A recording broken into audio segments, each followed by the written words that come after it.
오늘 이 본문 말씀 이사야서 7장 14절과 9장 6절 말씀을 통해서 예수 그리스도의 탄생의 참된 의미라는 제목으로 우리 함께 은혜를 나누기 원합니다.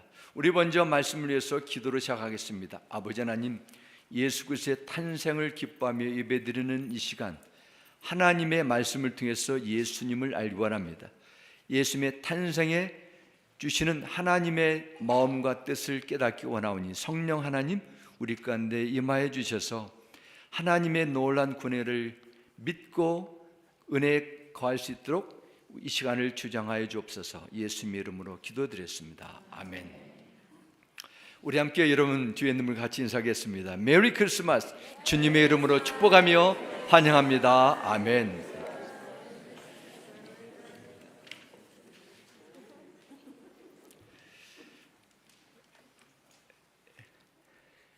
My message is translated into English and it will be on the screen. So if you follow my message on the screen, you won't miss any part of the word.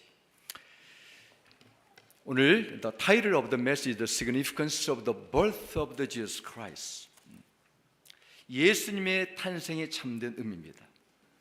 요즘 성탄절의 풍속은 수십억 사람들이 세계 곳곳에서 직장과 학교를 쉬고 파티를 열고 크리스마스를 축하하기 위해서 친구와 크리스마스 장식을 트리를 하며 가족이나 친구들과 함께 모여 선물을 나누는 시간입니다. 세상 사람들은 이렇게 성탄절의 의미를 온전히 모르기 때문에 즐겁게 노는 정말 큰 할러데이 가운데 하나로 여기기도 합니다. 그러나 이런 분주한 크리스마스 시즌에 예수님은 보이지 않습니다. 성탄절은 여러분에게 어떤 의미를 주고 있습니까? 성탄절을 지내며 여러분이 가지고 있는 가장 큰 관심은 어디에 있습니까? 우리는 매년 크리스마스를 맞이하며 지내지만 이 날의 참된 목적이 무엇인지 정말 제대로 알아야 될 줄 믿습니다. 여러분도 아시는 것처럼 성탄절은 예수님의 탄생을 기념하는 날입니다. 예수 그리스도의 탄생은 인류 역사상 가장 중요한 사건입니다. 예수님의 탄생은 인류 역사를 그리스도 이전과 BC와 그리스도 이후 AC로 역사를 나누었습니다. 오늘 말씀 제목은 예수님의 탄생해 주는 참된 의미입니다. 오늘 이 말씀을 통해서 주 예수님께서 이 세상에 오신 그 의미를 생각하며 주 예수의 오심의 복과 은혜가 여러분의 믿음 생활, 여러분의 가정에 충만하게 되기를 주 이름으로 축원합니다. 예수 그리스도의 오심의 가장 중요한 그 의미를 찾는다면 첫 번째는 하나님께서 우리를 사랑하시기 위해서 오셨다는 것입니다. 하나님의 사랑이 가장 강력한 증거입니다. 요한복음 3장은 성경에서 가장 유명한 구절 가운데 한 절입니다. 이렇게 말씀합니다. 하나님께서 세상을 이처럼 사랑하셔서 외아들을 주셨으니 이는 그를 믿는 사람마다 멸망하지 않고 영생을 얻게 하려는 것이다 말씀합니다. 하나님께서 사랑하셔서 예수 그리스도 이 땅에 보내주셨습니다. 하나님께서 예수님을 이 세상에 보내주시면서 우리가 가장 하신 말씀은 내가 너를 사랑한다입니다. 하나님께서 이 세상에 예수님을 보낸 첫 번째 이유가 여기 있습니다. 요한일서 4장 9절도 이렇게 말씀합니다. 하나님의 사랑이 우리에게 이렇게 나타났습니다. 곧 하나님께서 자기 독생자를 우리에게 보내주셔서 그분으로 말미암아 우리가 생명을 얻게 하신 것입니다 말씀합니다. 요한일서 4장 16절에도 하나님이 우리를 사랑하시는 사랑을 우리가 알고 믿었느니 하나님은 사랑이시라 말씀합니다. 하나님은 사랑이 엄청나게 많은 정도가 아니라 하나님은 사랑 그 자체입니다. 우리에게도 사랑이 있어요. 그러나 대부분은 불완전한 조건적인 이기적인 사랑입니다. 그러나 하나님의 사랑은 무한하고 완전합니다. 왜냐하면 그분은 완전한 성품을 가지셨기 때문입니다. 예수님께서 탄생하셨을 때 땅에서는 하나님의 기뻐하심을 입은 동방박사들과 목자들이 예수님께, 아기 예수께 찾아와 경배를 했다고 누가복음 2장 13절 14절 이렇게 기록합니다. 호련히 수많은 천군이 그 천사들과 함께 하나님을 찬송하여 이르되 지극히 높은 곳에서는 하나님께 영광이요 땅에서는 하나님이 기뻐하신 사람들 중에 평화로다 하니라 말씀합니다. 하늘에서 수많은 천군 천사들이 예수의 탄생을 찬양했습니다. 왜 예수님의 탄생이 하나님께 영광이 되고 사람들에게 평화가 된다고 외칩니까? 그 이유는 예수님께서 이 세상에 오심으로 하나님과 인간과 화해할 수 있는 길이 열렸기 때문입니다. 역사가들은 예수님께서 태어나실 무렵의 약 200년간의 시대를 팍스 로마나, 로마의 평화 시대라 이렇게 부릅니다. 그러나 참된 평화는 세상의 권력, 사람의 지와 힘으로 절대로 이루어질 수 없습니다. 진정한 평화는 하나님과 사람 사이의 문제, 곧 죄의 문제가 해결될 때 찾아오는 것입니다.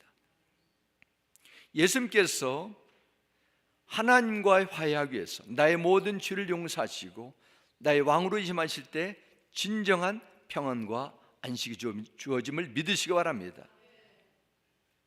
모든 인류는 하나님 앞에 범죄하고 타락해서 하나님으로부터 멀리 떨어져서 하나님을 알 수도 없고 가까이 갈 수도 없습니다. 오직 죽음과 심판하에 놓여 있는 존재였습니다. 어느 누구도 하나님의 진노를 막을 수 없습니다. 왜냐하면 모든 인간은 죄의 저주 아래 놓였기 때문입니다. 그래서 하나님께서 인생의 가장 심각하고 근본적인 문제인 죄의 저주의 문제를 해결해 주시기 위해서 예수님을 평화의 왕으로 이 땅에 우리에게 보내주셨습니다. 예수님께서 이 세상에 오심으로 멸망당할 우리가 죄에서 용서받고 하나님의 자녀가 되고 영원한 생명을 얻을 수 있는 놀라운 길이 열리게 된 것입니다. 그래서 천사가 마리아에게 예수님의 이름을 주면서 이렇게 마태복음 1장 21절에 설명합니다. 아들을 낳으리니 그 이름을 예수라 하라. 이는 그가 자기 백성을 그들의 죄에서 구원할 자이심이라 하니라 말씀합니다. 마가복음 1장 1절은 기록합니다.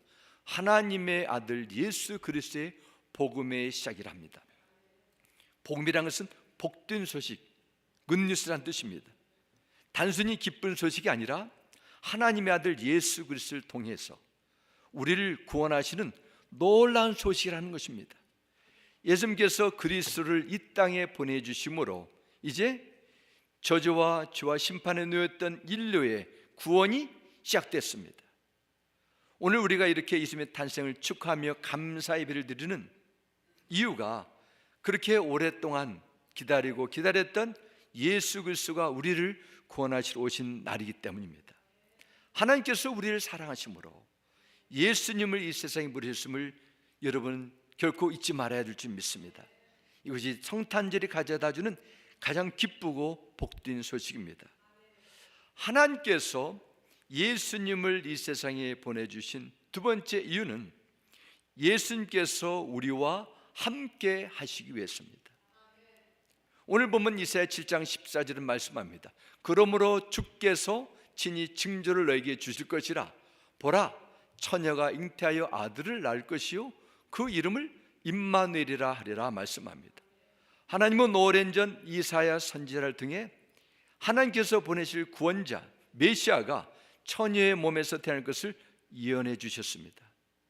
처녀의 몸에서 아이가 태어나는 것은 자연적인 원리로는 사람으로는 불가능한 일입니다.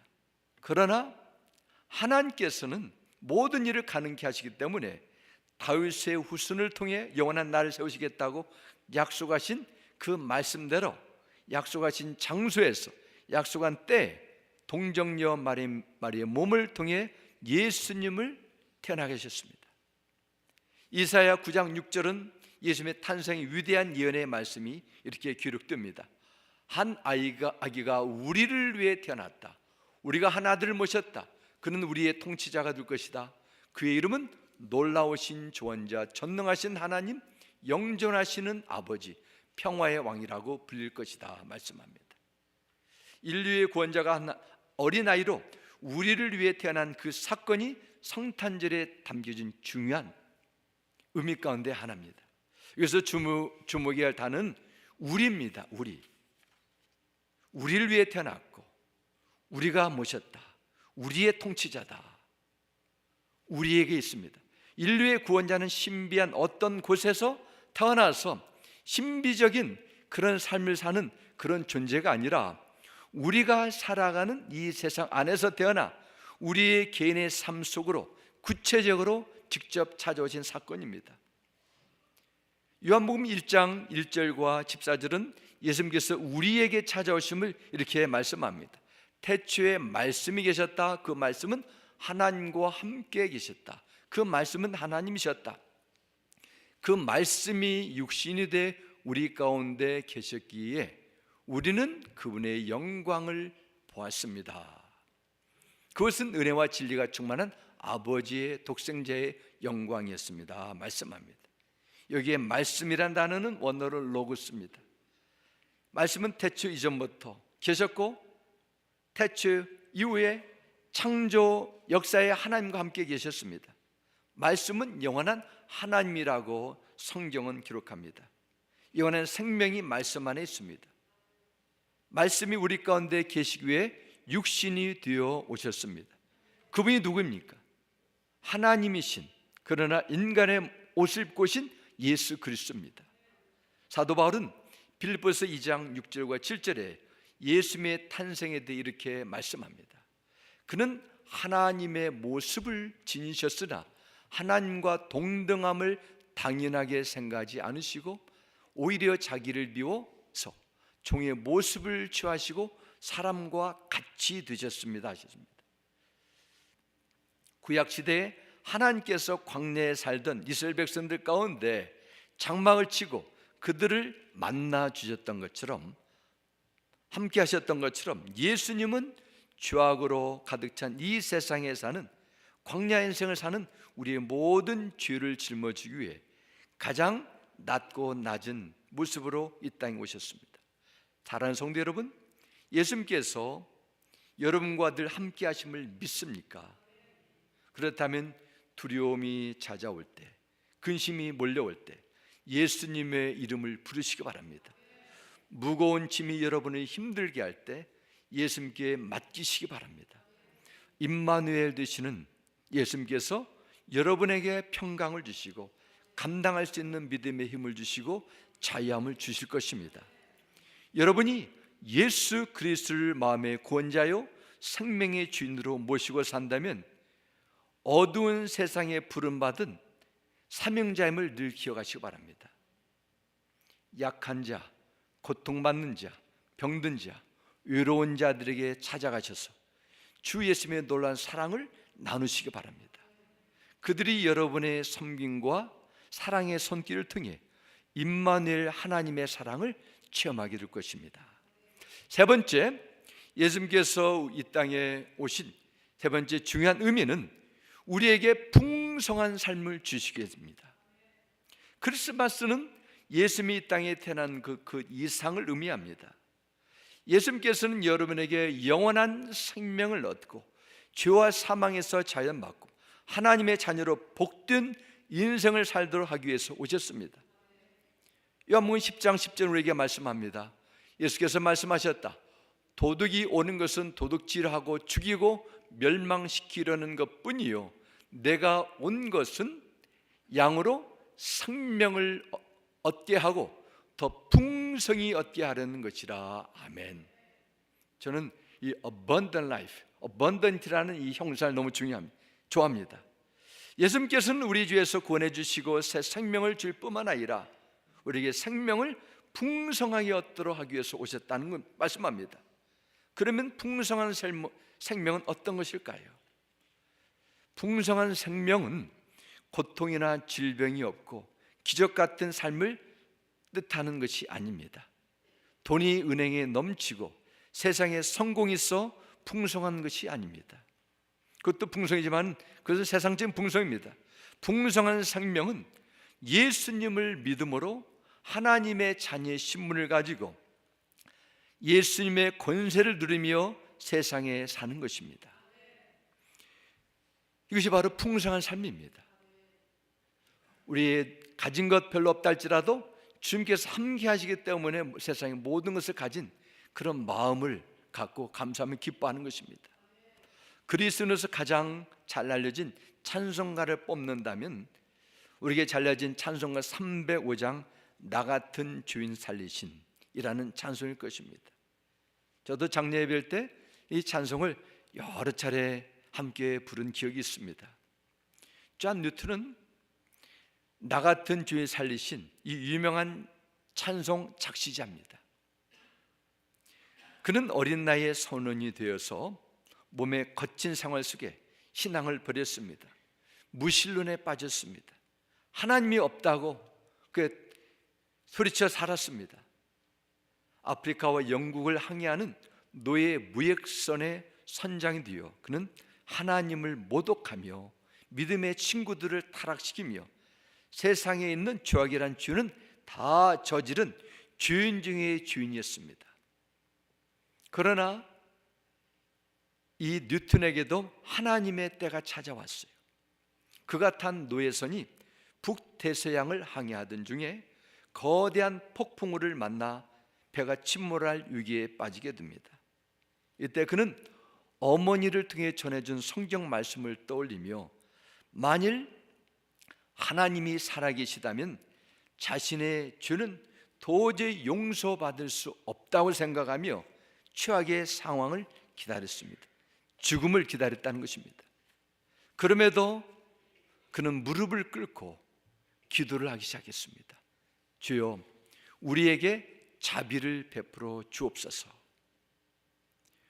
놀랍게도 하나님은 죽음의 공포 속에 드리는 그의 기도를 외면하지 않으시고 들어주셨습니다.